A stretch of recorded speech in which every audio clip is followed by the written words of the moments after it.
Assalamu alaikum ардактуу көрүүчүлөр, мекендештер, амансыздарбы? Кутмандуу күнүңүздөр менен. Бүгүн биз сиздерге сатыла турган 3 баш кара токтуларды көрсөтүп беребиз.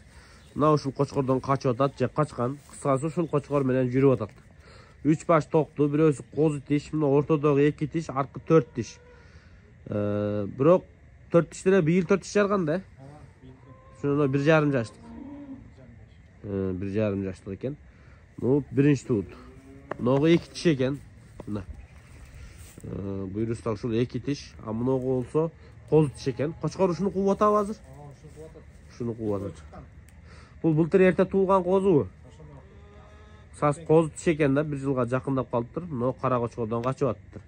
Мына чым кара, мыналар каштан болуп кетиши мүмкүн. Мына көрдүңүзбү? Мына денелери кандай болуп турат мына. Куйруктарын бир четтен көргөнгө аракет кылып калыңыздар. Мына 2 тиш. Кел 2 тиш. 2 тиш мына. Оппа. Кочкор канча бою? Кочкордун? 3. Жо, бою. 1,3. Ушудан качып атат, Буйруса мына. Кара өңдүн сүйүүчүлөрү болсо, кана көрүңүздөр. Кочкор сатылбайт, мына ушул 3 токту сатылат. Сен арка жылып тур, кишини айдап коеюкчу. Айдап коюңчу, кишини ары бери айдайык, Кочкор тосуп калды. Мына чыгып атат, Жакшылап караңыздар, буйруса. Үчөөнү 100 000 сом деп койду, байкелер 3 койду. Дагы өзүңүздөр сүйлөшүп туруп ала бересиздер. Мына кетти үчөө тең, Мына 4, мына 2 тиш